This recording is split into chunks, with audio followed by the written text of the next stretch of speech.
Sciatica, spondylitis అన్ని రకాల వెన్నుపూస సమస్యలు, కీళ్ల వ్యాధుల సమస్యలకు 100% శాస్త్ర పరిష్కారం కొరకు నియోకేర్ హోమియోపతి. నమస్తే, నేను Keshav. Welcome to Suman TV. ఆంధ్రప్రదేశ్లో మదనపల్లి మంటలు మొత్తం రాష్ట్రాన్ని మొత్తం దహిస్తున్నటువంటి పరిస్థితి కనిపిస్తుంది. మదనపల్లి సబ్ కలెక్టర్ కార్యాలయంలో జరిగినటువంటి ఒక ప్రమాదం లేదా ఒక ఉన్మాద చర్య, ఇది మొత్తం ప్రభుత్వ యంత్రాంగాన్ని ప్రశ్నిస్తున్నటువంటి పరిస్థితి కనిపిస్తుంది. సీఎం నేరుగా రియాక్ట్ అయ్యి వాస్తవం ఏం జరిగిందో తెలుసుకోమని డీజీపీకి చెప్పి పంపించే వరకు ఈ ఘటన వెనుక పూర్వాపరాలు తెలియలేదు. ఇదే కాదు, కూటమి ప్రభుత్వం ఏర్పడుతోందన్న విషయం క్లారిటీ వచ్చిన వెంటనే అనేక చోట్ల ఫైళ్ల దహనాలు, అన్ఎక్స్పెక్టెడ్ ఫైర్ యాక్సిడెంట్లు జరగడం అనేది పరిపాటిగా మారిపోయింది.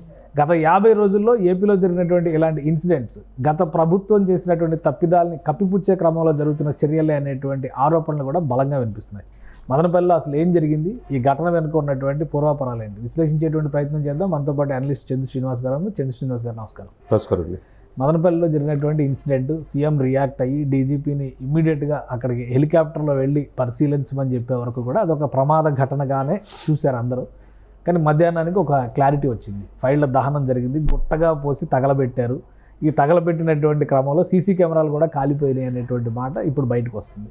ఏంటి అసలు ఏం ఫైళ్ళు అంత ఒక సబ్ కలెక్టర్ ఆఫీస్లో గుట్టగా పోసి తగలబెట్టేంత ఫైల్ ఏముండొచ్చు? డెఫినెట్గా అంటే విచారించదగిన అంశం ఇది. ఇప్పుడు ప్రభుత్వం అధికారంలో ఉంది, వైసీపీ కాదు, కూటమి. ఎందుకు మరి వీళ్ళంత నిర్లక్ష్యం వ్యవహరిస్తున్నారు అనేది 50 రోజులు అవుతుంది. మీకు తెలుసు కదా, గత ప్రభుత్వంలో అన్ని శాఖలు అవినీతి అయిపోయిందని శ్వేతపత్రం రిలీజ్ చేస్తున్నప్పుడు మరి ఈ ప్రభుత్వం ఎందుకు ఎవరున్నారు, గత ప్రభుత్వంలో అధికార పార్టీతో అంటగాగిన వాళ్ళు ఉన్నారా లేదని వెరిఫై చేసుకోవాలి కదా. ఇప్పుడు ఒక వ్యక్తి గౌతమ్ తేజ్ అనే వ్యక్తి సీనియర్ అసిస్టెంట్ ఆదివారం రాత్రి 11:40కి మదనపల్లి సబ్ కలెక్టర్ ఆఫీస్కి వెళ్తే ఏంటిది, సబ్ కలెక్టర్ ఆఫీస్లో అసలు ఏం పర్యవేక్షణ ఇట్లాంటివి ఏమి ఉండవా? డైరెక్ట్గా ఎవరంటే వాళ్ళు వెళ్ళిపోవచ్చు. అది ఎట్లా రాత్రి 11:40కి ఆయన వెళ్ళిన పావు గంటకే ఈ ఫైర్ యాక్సిడెంట్ జరిగిందంటే షార్ట్ సర్క్యూట్ అని చెప్తున్నారంటే షార్ట్ సర్క్యూట్ అనేది అక్కడేం తెలియలా. మీరన్నట్టు గుట్ట పోసి కాల్చేశారు. కాల్చిందంటో కేశవ్ గారు 4 విషయాలు. ల్యాండ్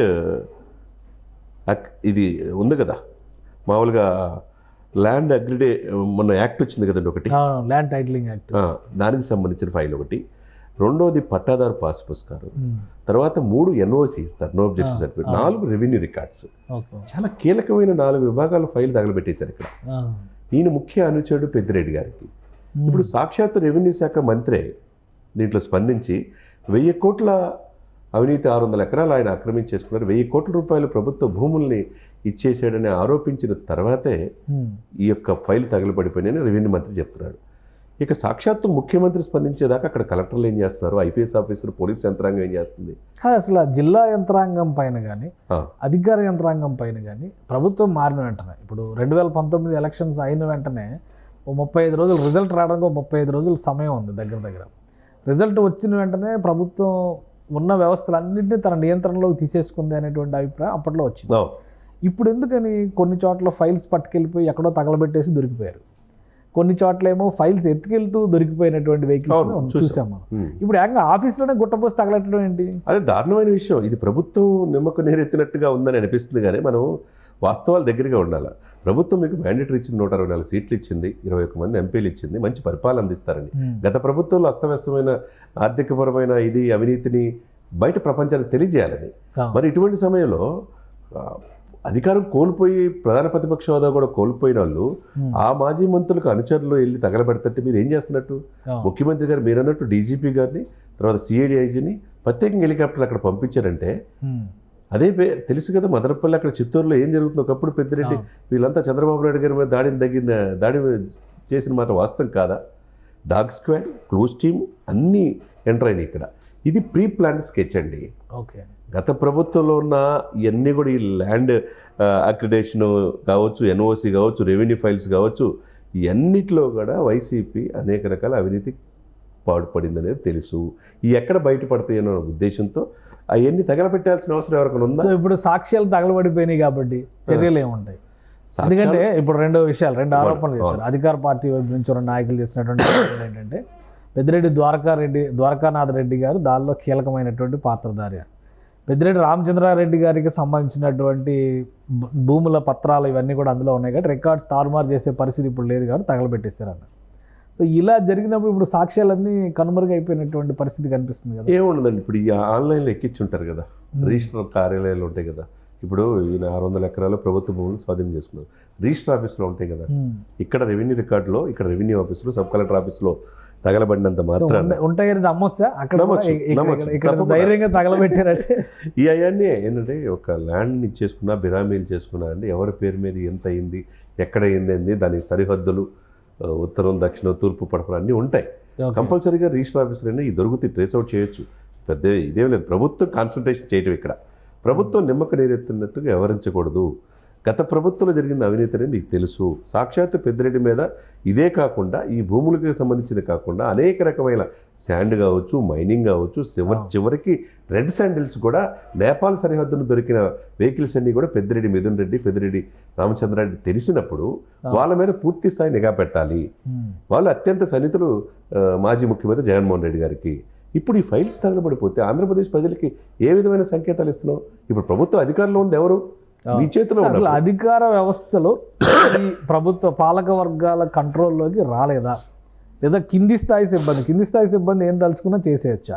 ఇప్పుడు చాలా మంది ఆఫీసర్స్ అయితే మార్చారు. మొన్న ఒక్కరోజే 62 మంది ఐఏఎస్ని, ఐపీఎస్ని బదిలీలు చేశారు.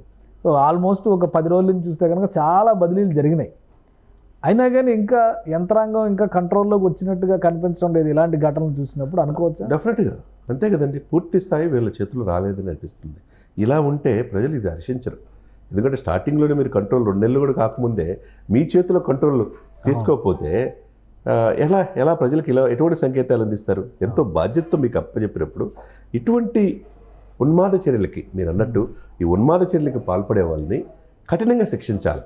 ఇప్పుడు సీసీ కెమెరాలు కూడా దాంట్లో తగలబడిపోయినాయి అంటే, ఇంకా ఆధారాలు కూడా లేకుండా చేయాలంటే ఇది క్రిమినల్ కాన్స్పిరసీ కదా, మోసపూరితమైన కుట్ర దీంట్లో దాగి ఉన్నది కదా. దీని వెనక ఎవరు ఎంత పెద్ద తలకాయలు ఉన్నా ఇమ్మీడియట్గా వాళ్ళు అరెస్ట్ చేసి తీరాల్సిన అవసరం ఉంది. ఎందుకంటే rule is rule for all. చట్టం దృష్టిలో ఎవరైనా సమానలే, అది ఏ స్థాయి అధికారైనా కానీ. ఇటువంటి ప్రభుత్వ ఆస్తులు, ప్రభుత్వ సంస్థల్లో, సాక్షాత్తు ప్రభుత్వ కార్యాలయాల్లో చొరబడి నైట్ అర్ధరాత్రి వెళ్ళిపోయి ఒక సీనియర్ అసిస్టెంట్, కనీసం మినిమం సెక్యూరిటీ ఉండదా? ఇప్పుడు జిల్లా సబ్ కలెక్టర్ ఆఫీస్ అంటే, అవునండి, ఉమ్మడి చిత్తూరు జిల్లాలో చూస్తే చంద్రబాబు నాయుడు గారు సొంత జిల్లా ఇది, అక్కడే భద్రత లేదు అనేటువంటి సంకేతం రాష్ట్రంలో విస్తరిస్తుంది కదా. దీనికి ఇమ్మీడియట్గా చర్యలు తీసుకోవాలా. సాక్షాత్తు ఒకటిన హెలికాప్టర్లో వాళ్ళిద్దరు డీజీపీలు వెళ్తాం. ఇమ్మీడియట్గా సాయంత్రం నాకు తెలిసి అర్ధరాత్రికే నివేదిక వస్తుంది. దీని వెనక ఎంత పెద్ద తలకాయలు ఉన్నా. ఆయన ముఖ్య అనుచరుడు పెద్దిరెడ్డికి ఆయన గౌతమ్ తేజ అదుపులోకి తీసుకున్నారు, ఇంకా అదుపులో తీసుకుని ఇంట్రాగేట్ చేస్తున్నారు. ఎవరున్నా కానండి ప్రభుత్వ ఆస్తులు ధ్వంసం చేయటం చాలా నేరం. మళ్ళీ రాష్ట్రపతి పాలన విధించమంటారు. ప్రభుత్వ కార్యాలయాలు ధ్వంసం అయిపోతున్నాయి కదా. ఇది ఎవరు తగలబెట్టారు? వైసీపీ వాళ్ళండి. వైసీపీ వాళ్ళు రాష్ట్రపతి పాలన అడుగుతున్నారు. ప్రభుత్వం ఫెయిల్ అయింది కదా, ప్రభుత్వం శాంతి భద్రతల పరిరక్షణలో ప్రభుత్వం ఫెయిల్ అయింది కాబట్టి ఇప్పుడు రాష్ట్రపతి పాలన అంటారేమో. సరే, ఏదైనా కానీ సార్, ప్రజలు చాలా తెలివిగలవాళ్ళు. ప్రజలు అన్నీ చూస్తూ ఉన్నారు. ప్రభుత్వం నిమ్మక నీరెత్తినట్టుగా వివరించకూడదు. ఇటువంటి దాడులు జరిగినప్పుడు ఉక్కు పాదంతో అణిచివేయాల్సిన అవసరం ఉంది. రైట్, థ్యాంక్ యూ చంద్ర శ్రీనివాస్ గారు, మీ అభిప్రాయం తెలియజేస్తున్నాం. ఇది మదనపల్లిలో జరిగినటువంటి ఇన్సిడెంట్ ఒక క్రిమినల్ కాన్స్పిరసీతో కూడినటువంటి అంశం ఇందులో ఉందని చంద్ర శ్రీనివాస్ గారు అంటున్నారు. అలానే కీలకమైనటువంటి సాక్ష్యాధారాలను ధ్వంసం చేసేటువంటి క్రమంలో ఈ పనికి పాల్పడినట్టుగా ప్రాథమికంగా పోలీస్ అధికారులు నిర్ధారించారు. కాబట్టి తదుపరి చర్యలు ఏ విధంగా ఉంటాయి? 50 రోజులు గడుస్తున్నా కానీ యంత్రాంగంలో ఉండేటువంటి తెర వెనుక శక్తుల్ని, ముఖ్యంగా కోవర్టులను పట్టుకోవడంలో ప్రభుత్వ యంత్రాంగం విఫలమవుతుందో, ప్రభుత్వ వ్యవస్థలు విఫలమవుతున్నాయి అనేటువంటి సంకేతాలు ప్రజల్లోకి వెళ్ళడం మాత్రం ప్రమాదకరమైనటువంటి పరిస్థితిగా చంద్ర శ్రీనివాస్ గారు విశ్లేషిస్తున్నారు. ఇది స్పెషల్ డిస్కషన్. Keep watching.